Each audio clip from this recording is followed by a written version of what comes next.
Heute möchte ich euch zeigen, wie ich diese Dahlie aus Blütenpaste gemacht habe. So eine Dahlie sieht wegen ihrer Symmetrie und Größe in Blumengestecken beeindruckend aus.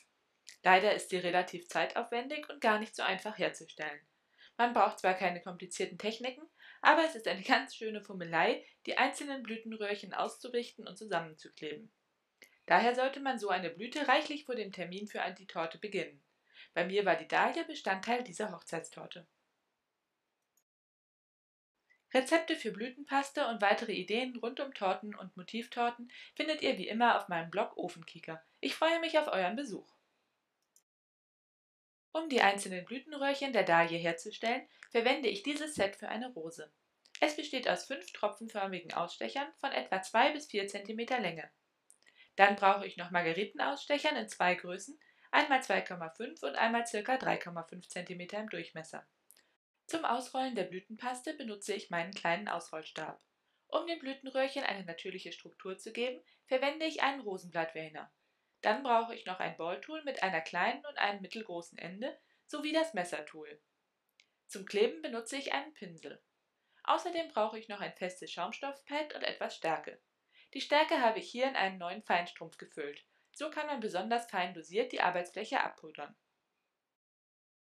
Für das Zentrum der Dahlie verwende ich einen ca. 1 cm großen Styroporball. Ihr könnt aber auch eine Kugel aus Blütenpaste rollen und diese vollständig trocknen lassen. Für diese Blume verwende ich Blütenpaste von Set Ice. Normalerweise mache ich meine Blütenpaste selbst, aber bei einer so wichtigen Torte wie für eine Hochzeit greife ich dann doch sicherheitshalber auf gekaufte Produkte zurück. Ich beginne damit, eine kleine Portion Blütenpaste geschmeidig zu kneten. Die Paste muss sich wie Kaugummi dehnen lassen, dann ist sie genügend geknetet. Mit dem Stärkesäckchen pudere ich meine Arbeitsfläche ab. Ich verwende hier zwar ein Non-Stick-Board, sodass es eigentlich nicht nötig wäre. Ich finde aber, mit etwas Stärke lässt sich die Blütenpaste viel einfacher sehr dünn ausrollen. Mit dem Ausrollstab rolle ich die Paste nun sehr dünn aus. Dabei drehe ich sie immer wieder, damit sie keinesfalls an der Arbeitsplatte kleben bleibt. Die Paste muss dünner wie 1 mm ausgerollt werden, sie wird dadurch schon fast durchscheinend. Dann steche ich mit dem Margeritenausstecher 4 kleine und 4 große Margeriten aus. Damit die Schnittkanten sauber werden, kreise ich mit dem Ausstecher ein paar Mal auf der Arbeitsfläche, dann hebe ich ihn vorsichtig hoch und fahre mit dem Daumen nochmals über die Kanten. Zwischendurch muss der Ausstecher immer mal wieder gesäubert werden, weil auch kleine Blütenpastenreste zu unsauberen Kanten führen. Dann lege ich die einzelnen Blüten auf das Schaumstoffpad. Mit dem kleinen Balltool fahre ich über die einzelnen Blättchen. Dadurch verlängern sie sich und werden deutlich dünner. Sollte die Paste an dem Schaumstoff kleben, könnt ihr das Pad mit etwas Stärke abpudern.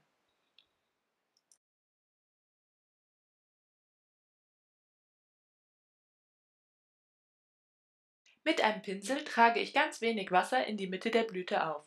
Dann klebe ich den Styroporball darauf fest. Die kleinen Blütenblättchen klebe ich nun mit etwas Wasser so auf den Styroporball, dass sie ihn oben komplett verdecken.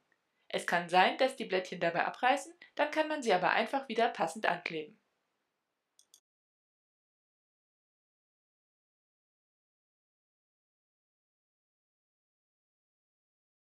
So klebe ich auch die anderen kleinen und großen Margeriten fest. Bei den letzten Blüten klebe ich die Spitzen nicht mehr fest, sondern lasse sie etwas nach oben stehen, sodass sich die Blüte weiter öffnet. Die Blütenmitte sollte dann über Nacht vollständig trocknen.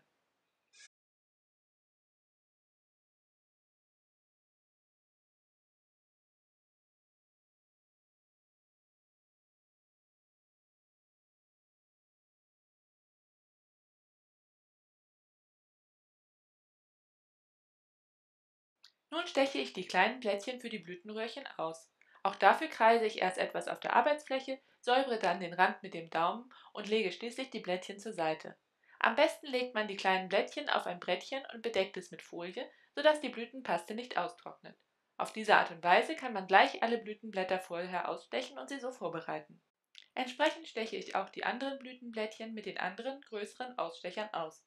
Für meine Dahlie habe ich 15 Blättchen der kleinsten Größe, dann 16 mittelkleine, 35 mittlere, 24 mittelgroße und 22 der größten Größe ausgestochen. Zusätzlich sollte man aber immer einige in Reserve haben, weil man mal mehr, mal weniger braucht und auch einige zerbrechen können. Ich beginne damit, die Blütenblättchen zu kleinen Röhrchen oder Trichtern zu formen.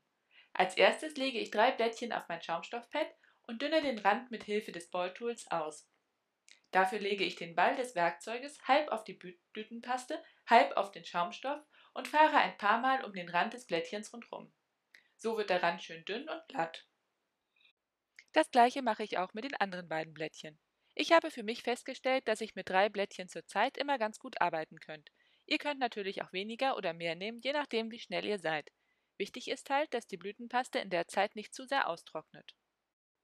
Als nächstes präge ich das typische Muster ein. Dazu benutze ich meinen doppelseitigen Silikon-Rosenvähner. Zunächst pudere ich ihn mit etwas Stärke ab. Dann lege ich ein Blättchen in die Mitte des Väners und klappe die andere Hälfte darauf. Ein-, zweimal kräftig drücken und schon überträgt sich das Muster in die Blütenpaste. Ich löse das Blättchen vorsichtig. So präge ich auch die anderen beiden Blättchen. Ich befeuchte die eine Kante etwa zur Hälfte mit etwas Wasser. Nun rolle ich mit Hilfe eines spitzen Modellierwerkzeuges das Blättchen zu einem Trichter. Die Trichter können mal etwas weiter, mal etwas enger gerollt sein, das sieht später schön natürlich aus. Zum Schluss drücke ich das Ende flach. Das erleichtert das spätere Zusammensetzen der Dahlie. Auf diese Weise stelle ich aus allen Blütenblättchen kleine Trichter oder Röhrchen her. Die Blütenröhrchen lasse ich dann über Nacht trocknen.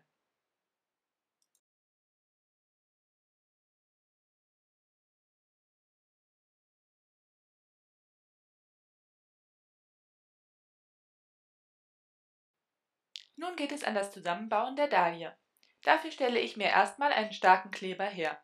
In etwas Wasser löse ich dafür einen kleinen Rest Blütenpaste auf, bis eine weißliche, dickliche Flüssigkeit entsteht. Mit dem Kleber befeuchte ich großzügig die Unterseite der Blütenmitte. Dann klebe ich die kleinsten Blütenröhrchen mit der Öffnung nach oben rings um die Mitte. Das geht am besten, wenn man die Blüte auf den Kopf dreht.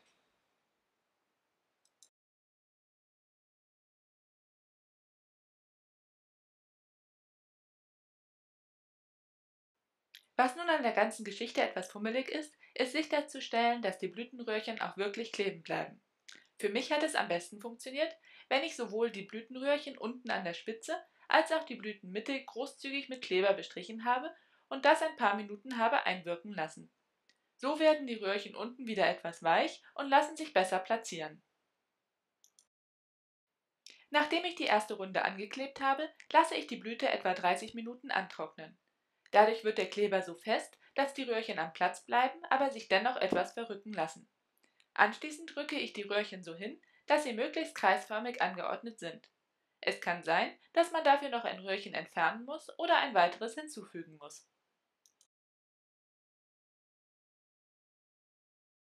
Die Dahlie stütze ich nun mit etwas Frischhaltefolie. Als nächstes klebe ich die nächstgrößeren Röhrchen auf. Diese sollten etwas weiter nach außen zeigen wie die erste Reihe. So entsteht dann insgesamt eine Halbkugel.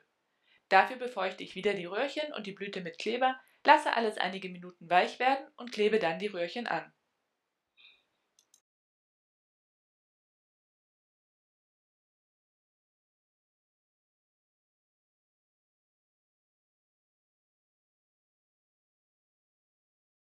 So lasse ich die Dahlie etwa 30 Minuten ruhen. Aus einem Streifen Frischhaltefolie knote ich mir dann einen Ring. Dann bedecke ich die Dahlie mit einem weiteren Stück Folie, lege den Ring darauf und drehe damit die Blume vorsichtig um. Anschließend drücke ich die Röhrchen wieder etwas zurecht. Nun muss die Dahlie für einen Tag trocknen. Wenn die Dahlie getrocknet ist, lege ich sie wieder über Kopf auf den Folienring. Dann trage ich Kleber auf die Blüte und die nächstgrößeren Röhrchen auf. Nach einer kurzen Einwirkzeit klebe ich die Röhrchen auf. Die Röhrchen sollten dabei wieder etwas weiter nach außen zeigen.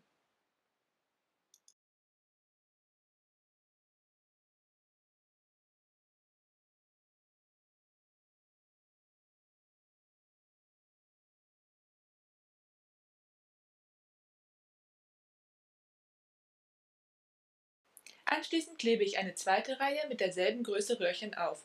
Diese sollten nun etwa auf der gleichen Höhe wie die vorherige Reihe angeklebt werden.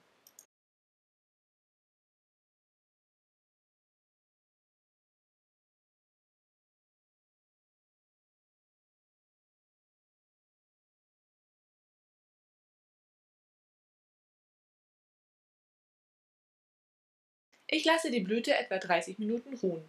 Dann bedecke ich die Blüte wieder mit einem Stück Folie und drehe sie vorsichtig um. Dann rücke ich alles etwas zurecht, stütze die Blüte mit etwas Folie und lasse die Dahlie wieder einen Tag trocknen.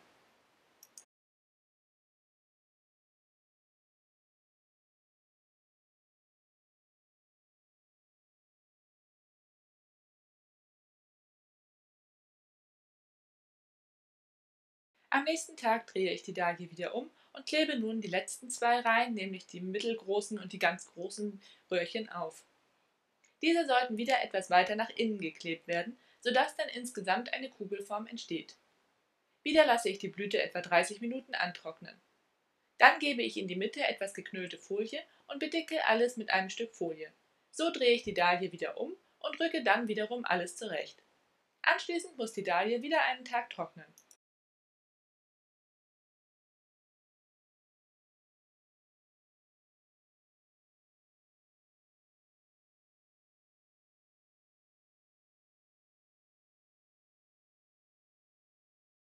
Nun drehe ich die Dahlie wieder vorsichtig um und stütze die Blüte mit Folie.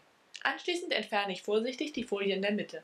Es kann gut sein, dass die Blüte noch nicht vollständig getrocknet ist.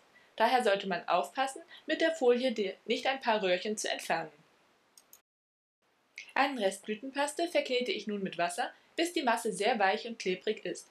Mit der Masse kleide ich dann die Blüte vorsichtig von innen aus, sodass die Röhrchenenden bedeckt sind. Dadurch gewinnt die Dahlie an Stabilität. Nun muss die Dahlie vollständig 1 bis 2 Tage trocknen.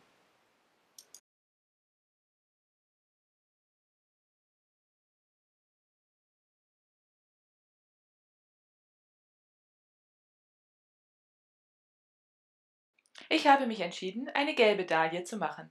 Zum Färben verwende ich Wein und Daffodil, also hellgrüne und gelbe Puderfarbe. Um die Farbe zu fixieren, benutze ich Kakaobutterspray. Dann brauche ich noch eine Palette, ein Papiertaschentuch sowie ein Löffelchen und natürlich einen weichen Pinsel zum Pudern der Blüte. In die Palette gebe ich zum einen die gelbe Puderfarbe und zum anderen in eine weitere Vertiefung mische ich etwas Gelb mit Grün. Mit dem Grün-Gelbton bepudere ich die Mitte und die erste Reihe Röhrchen.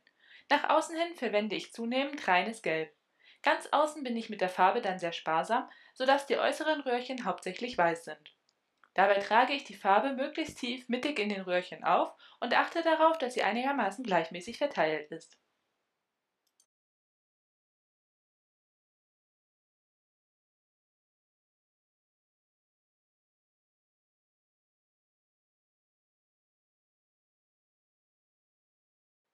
Zum Schluss besprühe ich die Dahlie großzügig mit Kakaobutter.